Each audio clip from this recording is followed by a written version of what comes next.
제 주중에 한번 곰곰이 생각했는데요. 예배는 뭔가 여러 가지 의미로 해석할 수 있지만 예배는 여러분들은 예배의 참여자입니다. 맞습니까?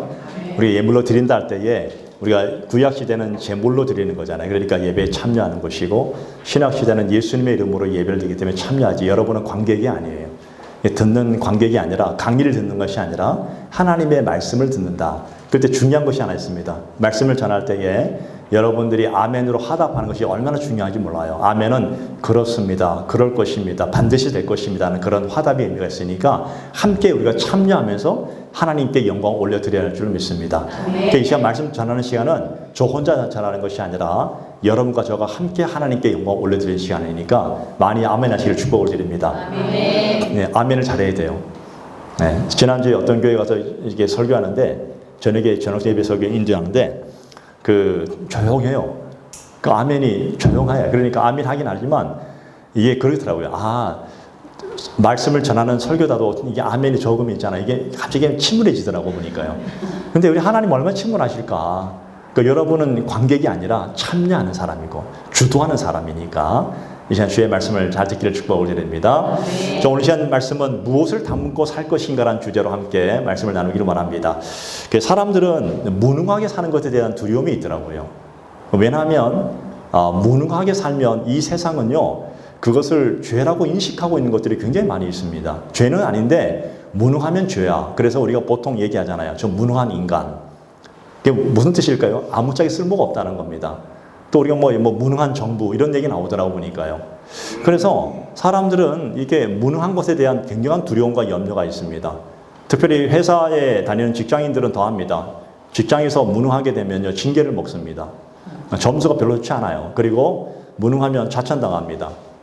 때로는 또 무능하면 회사에서 쫓겨나기도 합니다. 공고퇴직 이렇게 해가지고 쫓겨나기도 하는데 그래서 사람들은 무능하지 않으려고 굉장히 노력합니다. 아주 발버둥 치면서 노력하기도 하는데 그러다 보니까 어느 순간 이 무능이라는 단어를 좀 내면 깊이 집어넣어버리고 겉으로는 무능하지 않은 척하면서 사는 어떤 그런 가면을 쓰고 살고 있을 수도 있다는 것입니다. 반대로 이 세상을 볼까요? 세상은 유능한 것은 죄로 여기지 않는 그런 세상이 되어 있습니다. 어느 순간 유능하면 그 사람이 조금 잘못했다 할지라도 어느덧 정상 참작을 하더라고요. 이 세상이 그래요. 그래서 그냥 그 사람이 사회에 기여한 바가 있으니까 좀 이렇게 받아주는 것이 있습니다. 그래서 우리 세상에 많이 쓰는 단어가 뭡니까? 유전무죄, 무전유죄. 분명히 정답이 아니에요. 틀린 것인데도 불구하고 어느 순간 세상에서는 이런 것들이 굉장히 통용화되어지고 또 그렇게 사는 세상의 모습을 우리가 보게 되다는 것이죠. 그래서 유능하면 사람들은 받아줘요. 유능하면 없어서는 안 되는 인물이다 해서 죄를 지어도 대충 넘어가 주는 것이 사회의 어떤 모습 속에 많이 나타나더라고요. 또 유능하면 화려한 변호인단을 꾸며가지고 있는 죄도 다 사라지게 만드는 이상한 세상을 살고 있습니다. 지금 정치를 봐도 마찬가지고 사회를 봐도 마찬가지고 이 세상의 모든 것들이 그렇게 흘러가는 것을 보게 되죠. 그래서 사람들은 죄를 짓더라도 좀 유능해지기를 원합니다. 맞습니까? 여러분은 유능해지기를 원하십니까? 예, 유능해지기를 원합니다. 그것이 세상의 선이라고 그렇게 인식하는 것이 있기 때문에 그래요. 근데 선은 아니에요, 분명히. 아닌 줄 알면서도 유능하면 세상의 어떤 여러 가지 것에서 우리가 피해갈 수 있는 길이 있고 혜택을 받는다 생각하니까 많은 분들이 거대한 이 사회 흐름 앞에서 그냥 나도 할 수 없이 거기에 흐름에 맡기면서 사는 모습들이 그 속에 있다는 것이죠. 그런데 오늘 성경을 볼까요? 이 세상을 창조하시고 지금 우리를 인도하시고 우리의 모든 걸 섭리하신 하나님께서는 그 사람이 유능한 사람이냐 그 사람이 무능한 사람이냐 그거 보지 않으십니다. 사람들은 보지만 하나님은 안 보신다는 거예요. 하나님은요 설령 여러분들이 무능하다 해가지고 하나님은 징계하지 않습니다. 퇴출하지 않습니다. 넌 옳고 내 자녀가 아니야 그렇게 말하지 않습니다. 하나님 절대 그런 분이 아니시라는 것이죠. 오직 하나님이 보시는 것은요 너는 그 일에 최선을 다했느냐 이걸 보시더라고요. 너는 맡겨진 일에 성실했느냐 이걸 보시는 거예요. 모든 결과는 하나님이 하시는 거예요. 하나님은 오늘 맡은 자에게 구할 것은 충성이다. 이 충성이라는 단어는 성실했느냐 그런 뜻입니다. 그러니까 오늘 세상에 두려워하는 이 무능은 절대로 하나님 앞에서 문제가 될 것이 없다는 것이죠. 오히려 하나님은 없는 자, 연약한 자, 또 무기력한 자, 무능한 자를 택해서 사용하신다는 것입니다. 저 지혜롭지 못한 사람들, 유능하지 못한 사람들, 어쩌면 굉장히 문벌이 없는 사람들을 택하신다. 그래서 성경에 보게 되니까 고린도전서 1장 26절 이하에 보니까 미련하고 약한 것들을 택하사 지혜롭고 강한 사람을 부끄럽게 하신다. 이렇게 말씀하십니다. 무슨 뜻인가 하면 무능해도 하나님을 의지하면 강한 사람이 된다는 것입니다. 왜? 하나님은 능력이 있는 분이시니까. 오늘 그 얘기를 하고 싶은 거죠, 여러분에게. 오늘 그런 관점으로 한번 본문 보기를 원합니다. 오늘 본문은 이 질그릇에 관한 얘기입니다. 질그릇. 여기서 나오는 가장 중요한 핵심이 뭔가 하면 오늘 저와 여러분들이 예수를 믿고 따르는 그 순간에 하늘에서 하나님이 주시는 놀라운 능력이 임함으로 인해서 절대 여러분들이 절망하거나 낙심할 필요가 없다는 것입니다. 이게 성경의 얘기예요. 그래서 오늘 말씀을 통해서 오늘 저와 여러분들이 깨달을 할 것이 한 몇 가지 있는데 그걸 한번 나눠보기를 원합니다. 첫 번째는 뭔가 하면 먼저 내 자신이 어떤 존재인가. 나는 질그릇이다. 따라합시다. 나는 질그릇이다. 그 의식이 필요합니다. 나는 질그릇이다. 여러분 인간은요 참 강한 것 같아요. 참 강하다고 하지만 참 연약한 부분이 굉장히 많이 있습니다. 왜냐하면 질그릇이에요. 저는 이 질그릇이라는 비유가 굉장히 의미 있다고 생각하는데 왜 하나님께서 성경에 이 얘기를 넣었을까? 하나님은 사람을 만들 때 흙으로 만들었습니다. 맞습니까? 질그릇도 흙으로 만든 거예요. 그 사람들은 흙에서 나가지고 흙에서 나온 것을 먹고 다시 흙으로 돌아갑니다. 이게 인간의 일생이더라고요. 그 사람을 만날수록 느끼는 게 뭐냐면 벌써 이제 인생을 살아오다 보니까 사람을 만나면서 느끼는 게 뭐냐면 사람이 참 강한 것 같은데 절대 강하지 않다는 것입니다. 육체적으로 굉장히 강한 것 같은데 강하지 않은 거예요. 왜냐하면 조금만 부딪혀도 이 발가락이 골절되잖아요. 여러분 경험했잖아요. 침대 모서리에 한번 딱 부딪히면 발가락 골절되어지고 그렇지 않습니까? 넘어져도 이 발목이 접질러지고 그리고 이 손목이 골절되어지고 강한 것 같은데 강하지 않더라고요. 이 사람의 뼈가 어떤 면에서는요 나무 토막보다 더 약한 것이 뼈의 모습이더라고요. 그러니까 강한 게 아니에요, 보니까. 우리의 젊음이 굉장히 오래 갈 것 같죠. 우리 집사에 젊은 분들이 많이 있지만 젊음이 오래 갈 것 같지만 세월의 흐름을 막을 수가 있습니까, 없습니까? 절대 막을 수가 없습니다. 나는 아직도 젊은 사람이에요라고 하지만 자세히 들여다보면 그 사람의 눈가에 주름이 쫙 잡혀 있습니다. 벌써 살이 막 늘어지기 시작합니다. 그게 우리 인생의 모습 아니겠습니까? 금방 늙어요. 그래서 매일 보는 사람은 몰라요. 매일 보는 사람은 저 사람이 늙었는지 안 늙었는지 모르는데 이따 없이 보는 사람은 저 사람 벌써 많이 주름이 생겼네? 그 사람이 벌써 처지기 시작하네? 벌써 나이 먹은 것이 보이기 시작한다는 것이죠. 네. 그래서 우리가 이따 없이 어떤 사람의 사진을 보게 되면 현재의 사진과 10년 전의 사진과 20년 전의 사진을 가지고 비교해 보잖아요. 이따 없이 20년 전의 사진 한번 딱 주면 사람들은 서비스 하잖아요. 어머, 하나도 변한 게 없네요. 똑같네요. 뭐 변한 게 없으니까 다 변하지. 똑같이 이게 어떤 이 리서비스잖아요, 사실은요. 네, 그런데 그렇게 해주는 거예요. 칭찬하면 그렇게 좋아요. 분명히 내 자신이 늙은 걸 내가 나이를 먹은 것이 태어나지만 그러나 그런 얘기를 들으면 굉장히 마음이 이렇게 흐뭇해져요. 빈말이라도 좋다는 것입니다. 그렇지 않습니까? 그런데 실상은 뭡니까? 실상은 잠깐만 세월이 가면 갈수록 나이를 먹으면 먹을수록 우리의 머리카락도 빠지기 시작하고 머리 중간에 황폐해지기 시작하고 그렇지 않습니까? 우리 인생이 그렇더라고요. 보니까 육신이 평생 아니요. 후패해진다 하잖아요. 성경은요. 점점점 우리 육신은 후패해져가는 모습을 보게 되더라는 것이죠. 젊을 때는 그토록 날씬했던 이 배. 여러분 배 날씬하십니까? 안 날씬해요? 정직한 사람들 많네. 여러분 배가요. 윗배 아랫배 다 똥배 나옵니다. 특히 아랫배는요. 똥배 나오면요. 절대 사라지잖아요. 그래서 우리가 뭐라 말합니까? 이게 나이살이잖아요. 나이살. 그게 무슨 나이살입니까? 저도 배가 나왔는데 잘 안 없어져요. 이게. 운동해서 잘 안 없어지더라고요. 근데 젊을 때는 운동 안 해도 배가 날씬합니다. 우리 안수사님 참 날씬하시더라고요. 운동 많이 하시는 걸로. 이게 정말 그래요. 그래서 이게 인간의 모습이더라고요. 어쩔 수가 없어요. 인간은 연약하고 깨워지기 싫고 또 우리는 금방 상하는 모습이 있습니다. 근데 그것만 그렇습니까? 우리 사람의 모습을 가만히 보면 심리적으로도 내적으로도 굉장히 우리는 연약해요.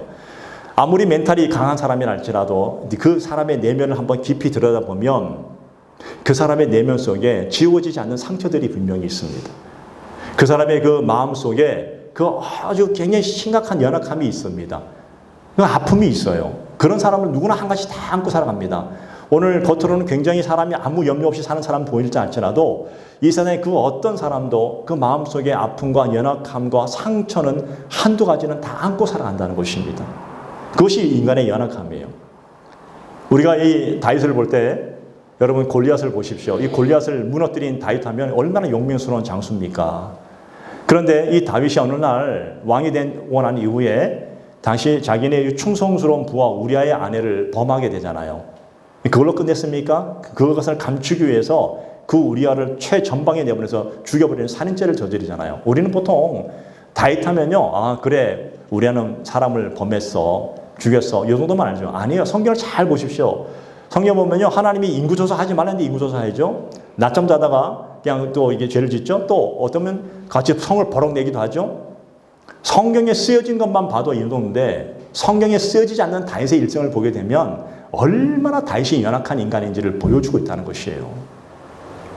우리가 믿음의 조상이라는 아브라함을 보시기 바랍니다. 아브라함은 믿음의 조상이에요. 다시 말하면 우리들의 믿음의 시작이 아브라함이란 뜻이에요. 근데 그 아브라함이 믿음의 조상다운 삶을 살았을까요?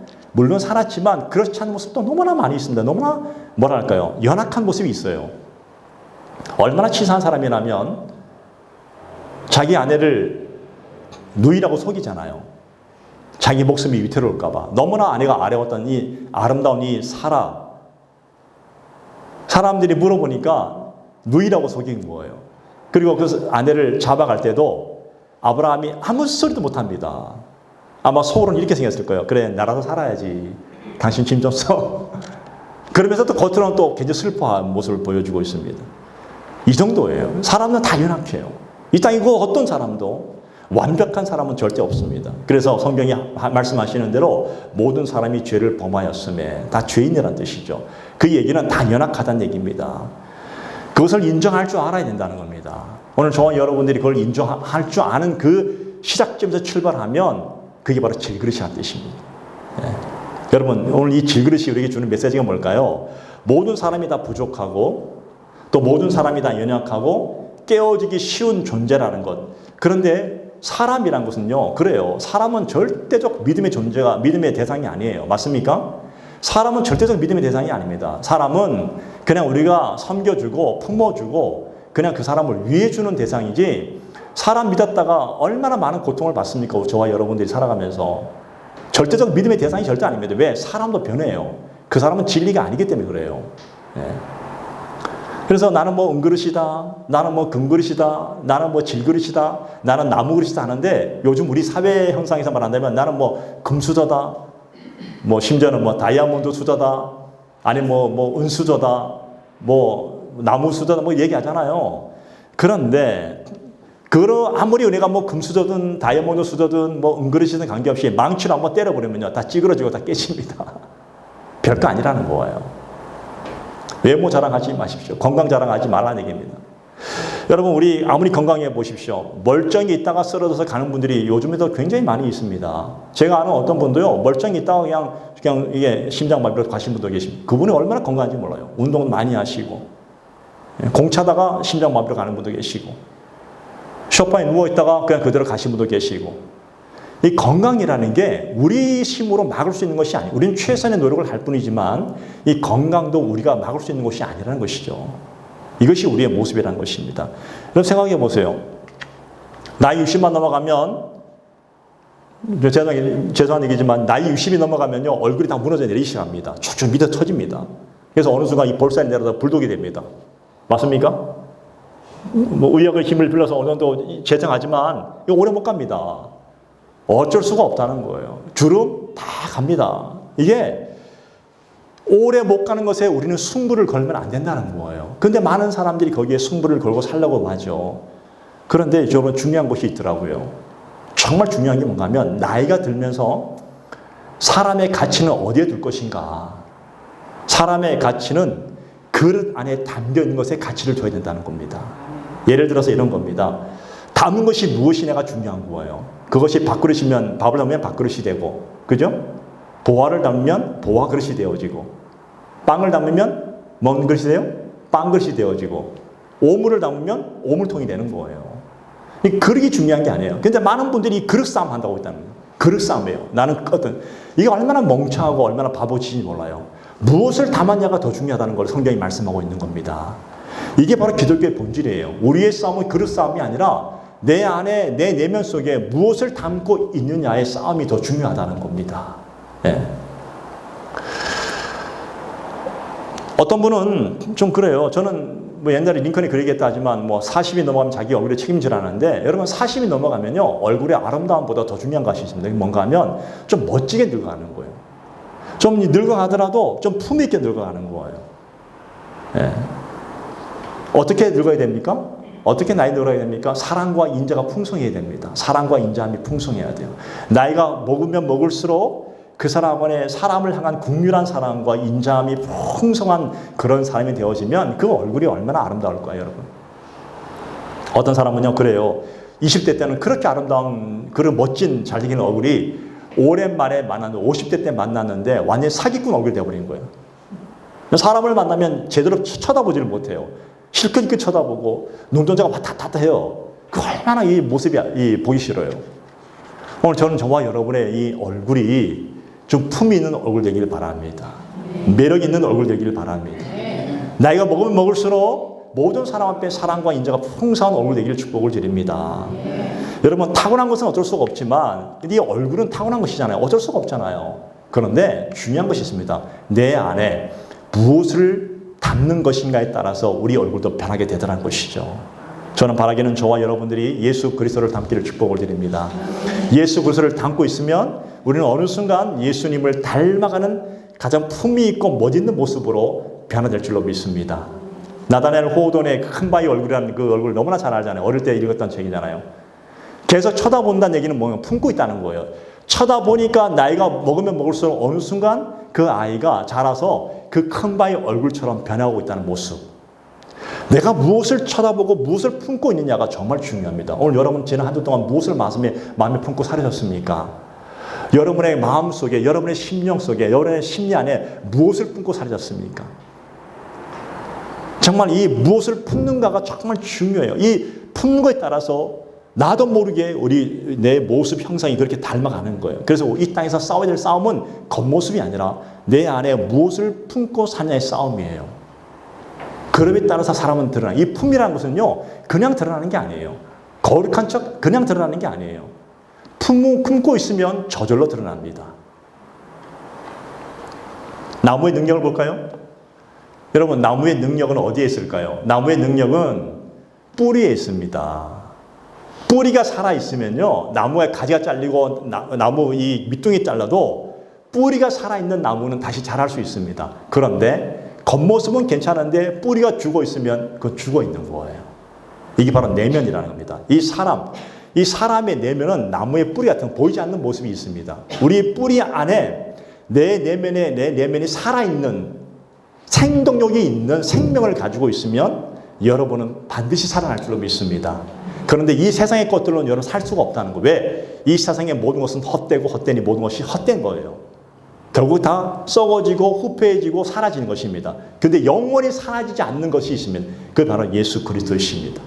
그분이 우리 안에 살고 있으면 우리는 썩지 않는 뿌리처럼, 우리는 비록 남들 보기에는 초라해 보일 수 있고 평범해 보일 수 있지만, 그러나 그 생명력이 계속해서 우리를 치고 올라오기 때문에 어느 순간 나도 모르게 우리는 자라면서 이파리를 내고 풍성한 열매를 맺게 될 줄로 믿습니다.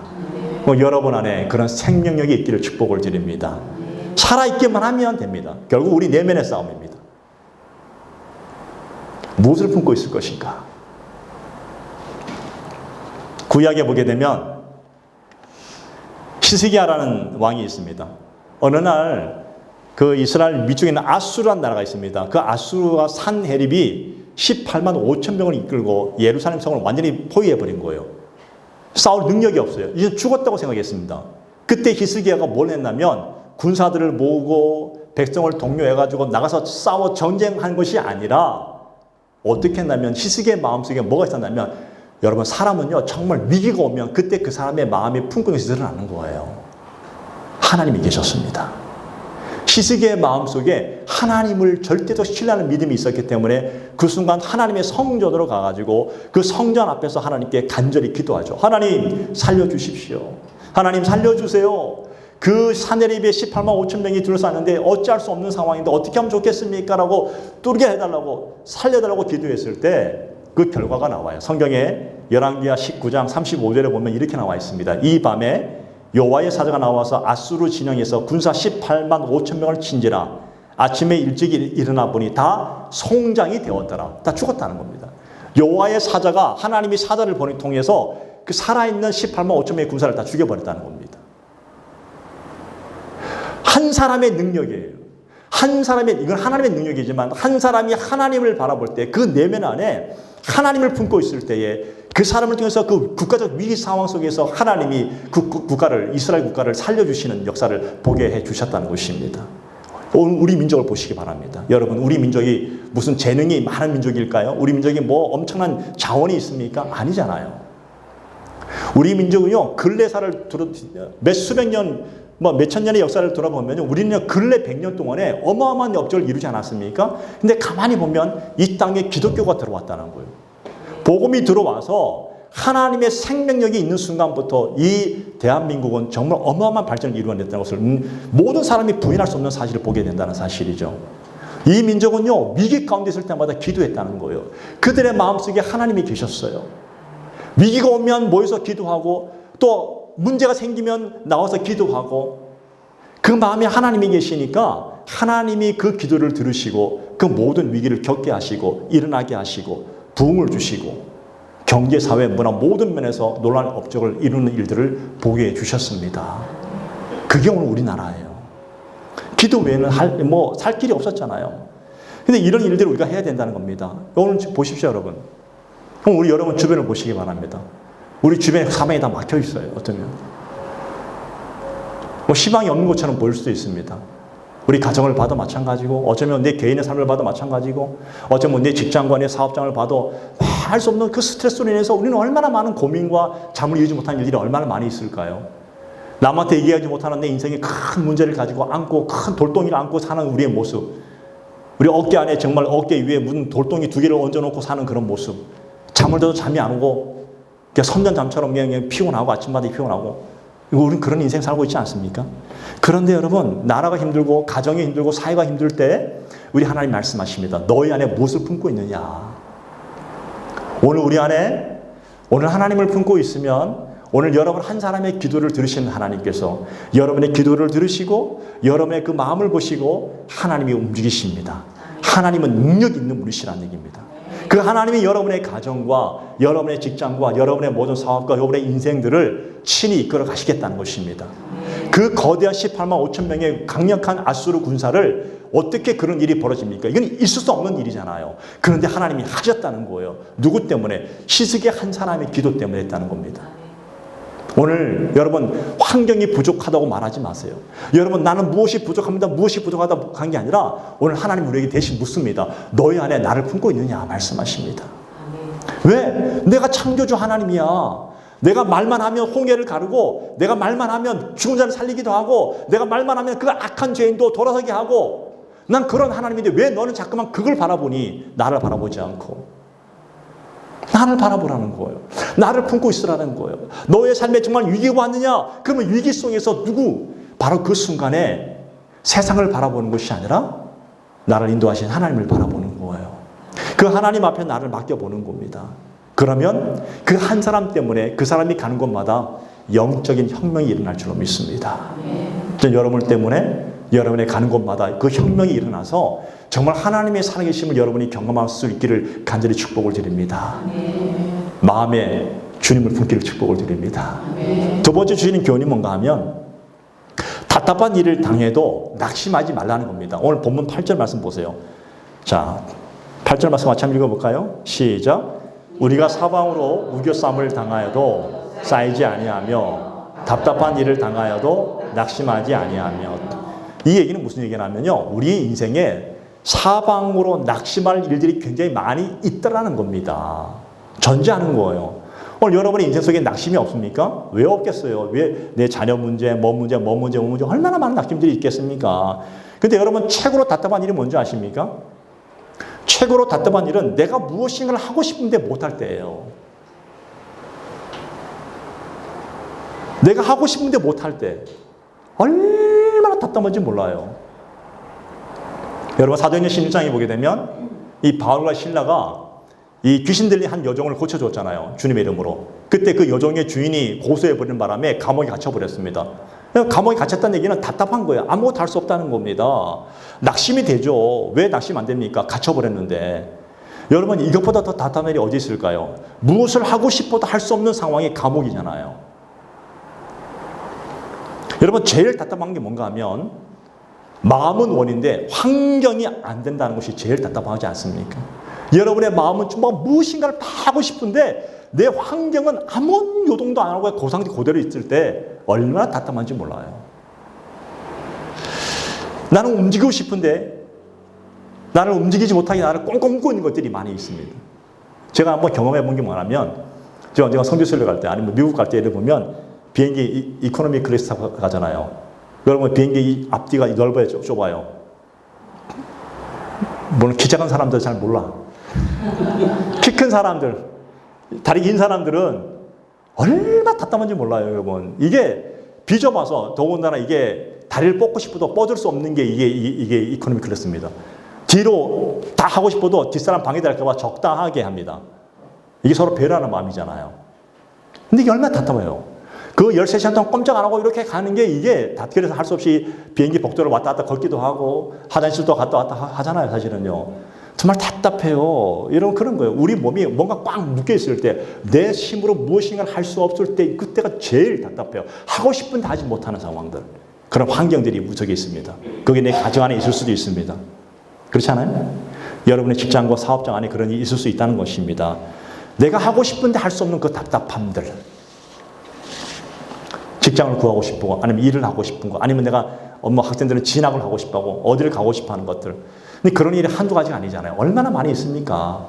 그런데 여러분 낙심하지 않는 능력이 어디에 있는가 하면 이 질그릇 가운데 보배를 담은 사람이 되면 그 모든 것이 뚫릴 수 있게 된다고 성경은 말씀하고 계십니다. 저는 그런 걸 봤어요. 실제로 봤어요. 비행기를요 17시간을 타고 간 적이 있었어요. 제가요. 그 제 옆에 앉아 계신 분이 계셨는데 나는 너무 답답한 거예요. 나도 키가 아주 작은 편은 아니거든요.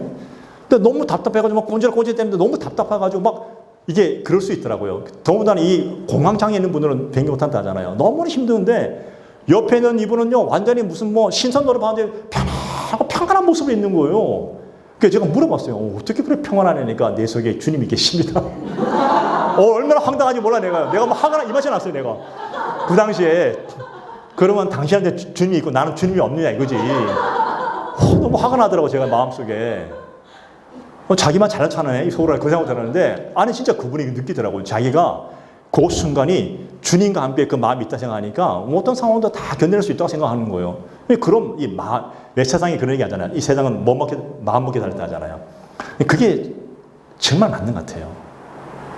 성경 말씀과 비슷한 것이 많아. 마음 먹게 달렸다잖아요. 근데 그 마음속에 누가 있느냐에 따라 틀려지는 거예요. 마음에 주님이 계시면 그 어렵고 답답한 상황 속에서도 우리는 견뎌낼 수 있습니다. 자, 보십시오.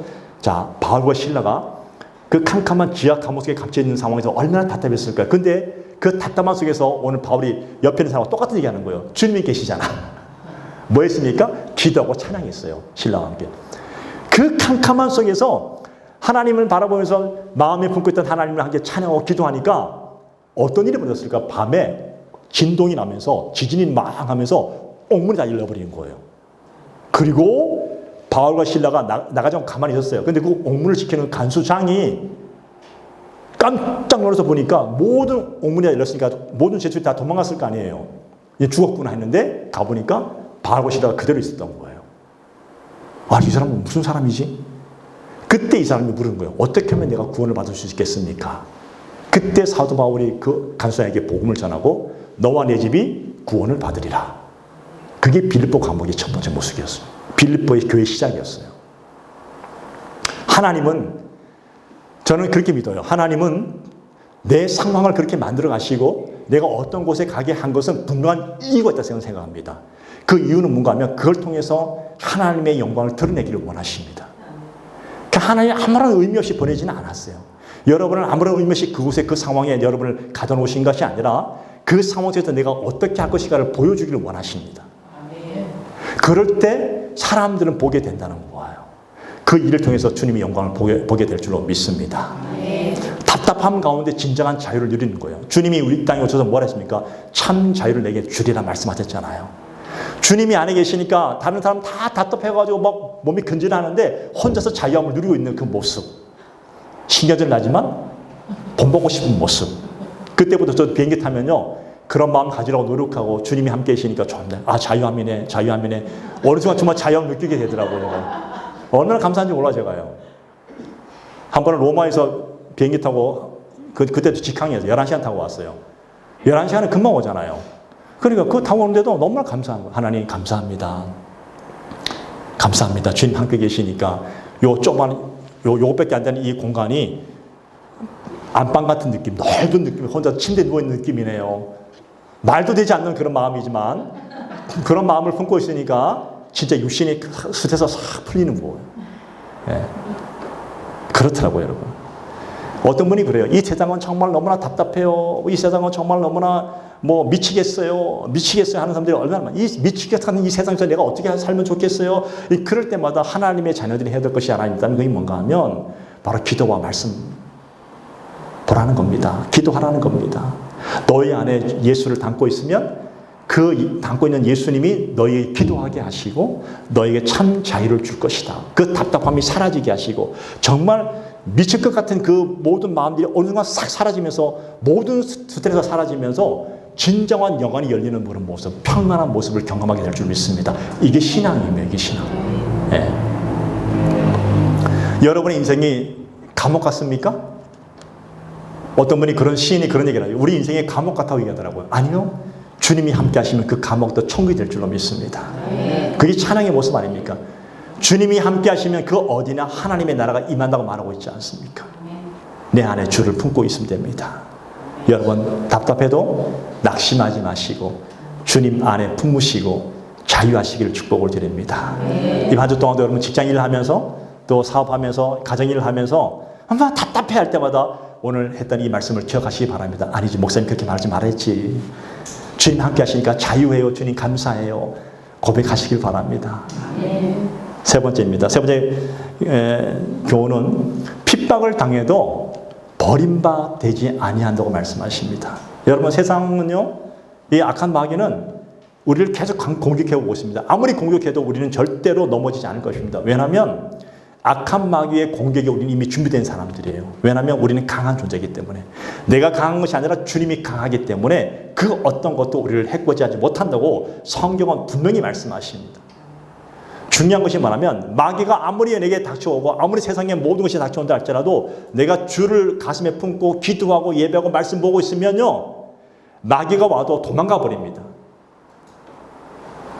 중요한 것은 하나만 붙들면 됩니다. 하나만 붙드는 거예요. 우리는 예수님만 붙들면 되는 거예요. 그 주님이 다 해결해 주시다 말씀해 주셨습니까? 여러분 인생 정말 복잡하다고 얘기하는데 인생 복잡하게 살지 마십시오. 인생 정말 심플하게 살아야 됩니다. 딱 하나예요.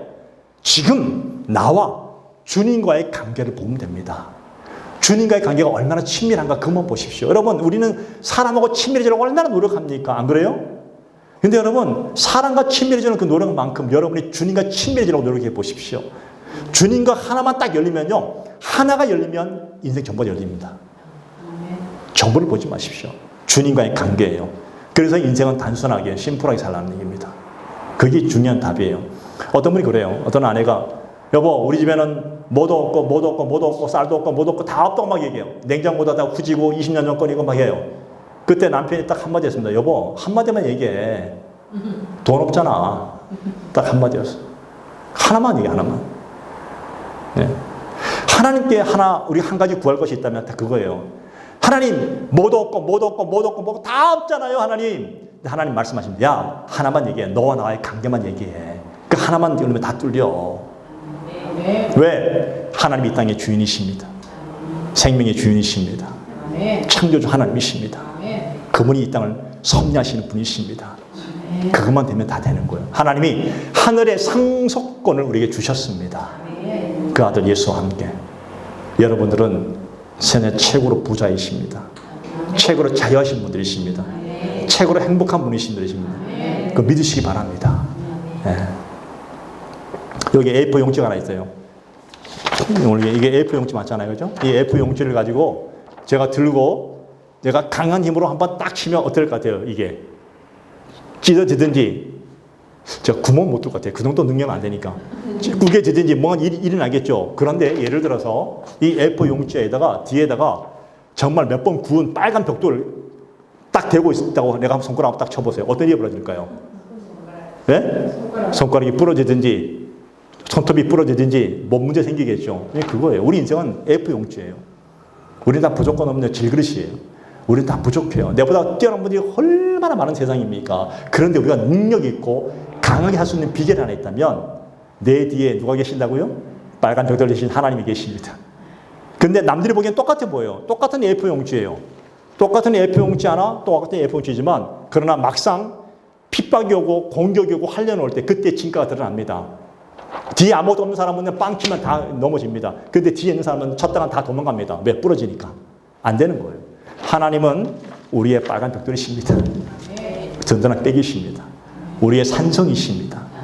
그 하나님이 여러분 든든한 백그라운드예요. 그 하나님 믿으시고 큰 소리 치십시오. 그게 믿음입니다. 그것이 내가 가슴에 품고 있는 분이십니다. 그 하나님이 오늘 여러분의 인생을 가장 복된 길로 인도하여 주실 줄로 믿습니다. 성경에 나타난 모세를 보지 마십시오. 모세가 위대한 것이 아니라 모세 뒤에 계신 하나님이 위대하신 거예요. 다윗이 위대한 것이 아니라 하나님이 위대하신 거예요. 여러분 세상을 보십시오. 세상에 보면 얼마나 위대한 분들이 많이 계실까요? 근데 그분이 위대한 것이 아니라 그분 뒤에 하나님이 위대하셨기 때문에 하나님을 봐야 되는데 자꾸만 현상만 바라봐요. 현상 너머에 계신 그분을 보지 못해요. 하나님이 여러분의 기업을 이끌어 가시고 가정을 이끌어 가시고 여러분의 사업을 이끌어 가십니다. 하나님을 믿으십시오. 하나님이 여러분의 능력이시고 그 하나님만 모시면 여러분은 강한 자, 능력 있는 자가 될 줄로 믿습니다. 한 주 동안도 여러분 살아가실 때 얼마나 피곤할까요? 얼마나 공부할까요? 막 뛰어가고 피곤하고 저도요 한 주 동안 되게 피곤하더라고요.